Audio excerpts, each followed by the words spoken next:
I'm afraid I'm not going to be talking very theoretically about SOAS. I certainly won't be doing an ethnography, but I'm hoping to describe a little bit about the World Music Programme happens at SOAS.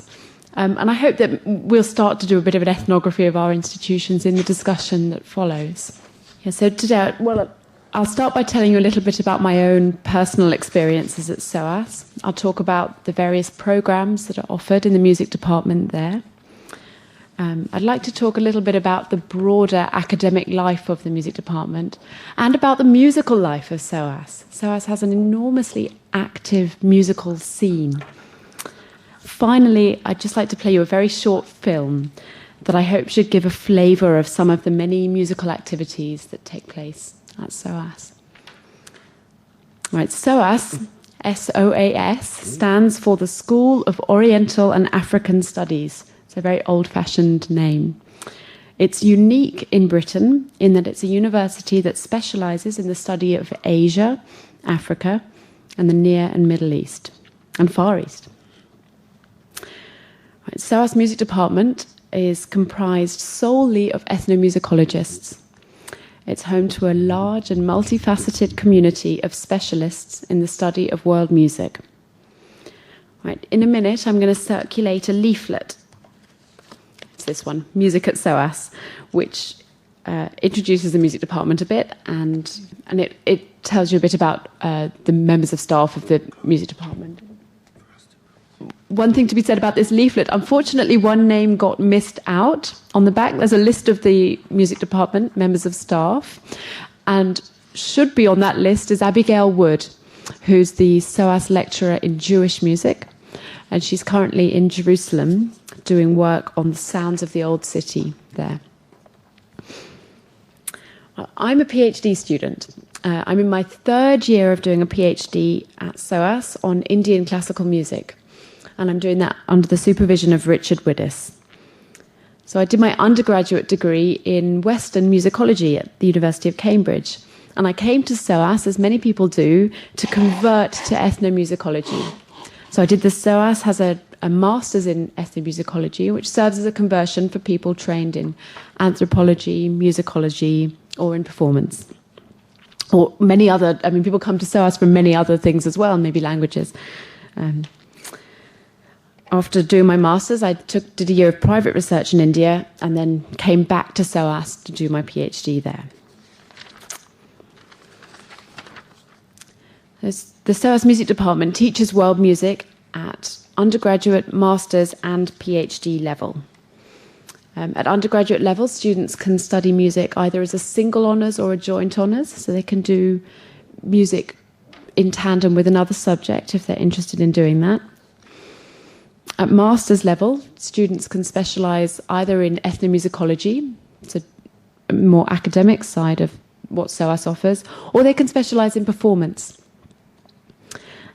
And at PhD level, students can come to the music department and study with a supervisor, studying basically anything they want. So I was speaking with Talia yesterday about this sort of tension in teaching world music between whether one wants to produce ethnomusicologists, so people who are trained in the academic discipline of ethnomusicology, trained in research methodologies, maybe with a particular regional specialism, or teaching performing musicians who will maybe leave a music program and then go on to become professional performers. SOAS responds to this sort of tension by trying to offer both routes at undergraduate and postgraduate levels. So at all levels of study at SOAS, there are opportunities to take courses in the music of particular regions. There are opportunities to take modules in performance. There are opportunities to write dissertations on research topics of the student's choice. And there are opportunities to take very general courses in ethnomusicology, ethnomusicological issues, things like gender, or ethnomusicological research methods. So there's a course on transcription and analysis. One thing that's very special about SOAS is that students can take floater modules in other departments. And this is where SOAS regional specialism is a vast benefit to students. So for students interested in the music of a particular region, they'll be able to take courses in the language of that region, the culture of that region, or its politics, as well as maybe a relevant course in the gender studies department. So for example, when I was doing my master's, I did a general course in ethnomusicology, which included training in field work, field methodologies. I did a master's level course in Indian classical music. I wrote a dissertation on Indian classical music, and I also took a module in Hindi, which has proved invaluable training in my subsequent research. Aside from my official courses, I was also able to audit courses on Indian cinema, on transcription and analysis. I took the gender course as well. We can also, at SOAS, we were allowed to take courses at King's College London, which has a thriving musicology department. So for those students who want to study maybe a bit of world music and a bit of Western classical music as well, that option is available to them through the King's College Music Department. So one thing I'd like to hand around, I'm afraid I've only got 5 of each.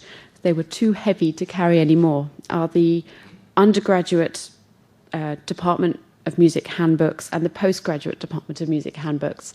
And I thought it might be interesting just to flick through it. It shows all of the courses that are offered this year. Maybe everyone wants one, but and please, if anyone would like to take them away, if it might be useful, please do. Mm-hmm.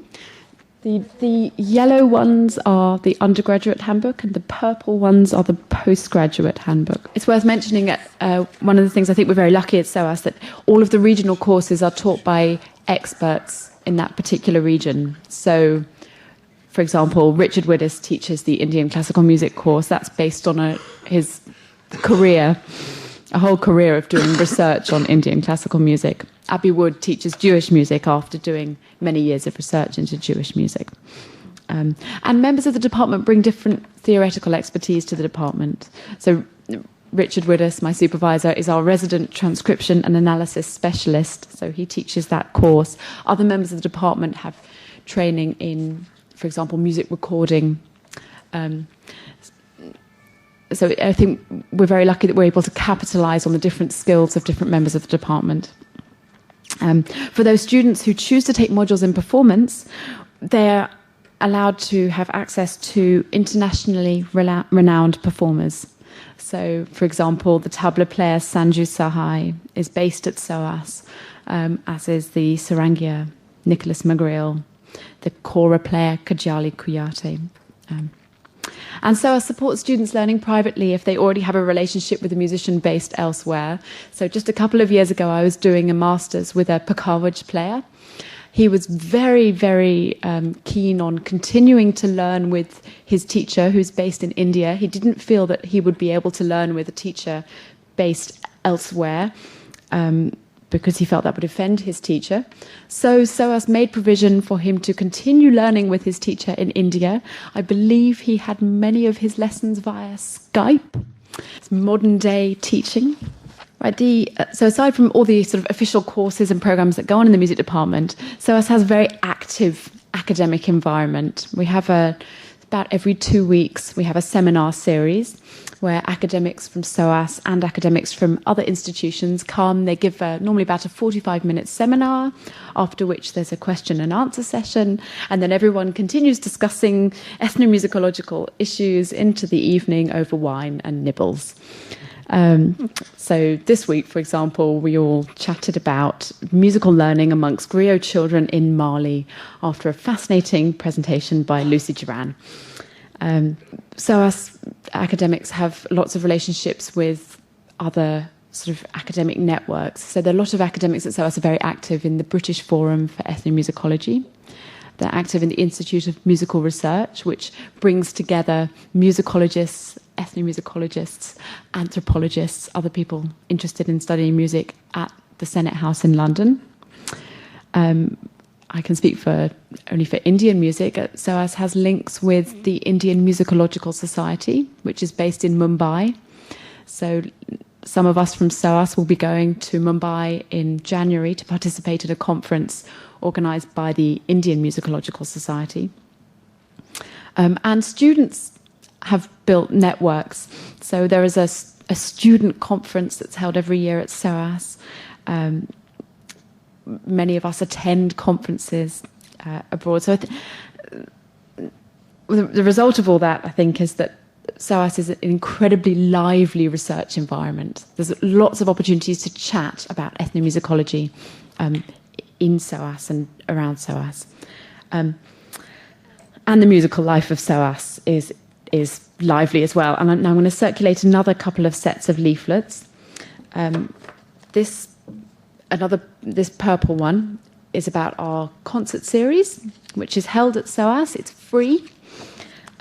Brings all sorts of performers to come and play. And SOAS also hosts a summer school every summer. Again, it's a world music summer school. Kora, Mbira, klezmer, Indian tabla, the list goes on. So take a look at this one if you're interested. And then the final thing to circulate is the SOAS CD. This is a CD produced by SOAS students, people who used to be at SOAS, people who teach at SOAS, and it gives a sample of the kind of music that goes on in SOAS. There we go. And SOAS is a wonderful place to get involved in activities. As a beginner, I'm a member of the Cuban band. I didn't know anything about Cuban music at all, didn't think I played any relevant instruments, but was allowed to join even though could only play the cello. So there's a lot of kind of experimentation that goes on around the musical life of SOAS. Finally, I'd just like to show you a film now that sort of gives an impression of the kind of things that go on in the music department.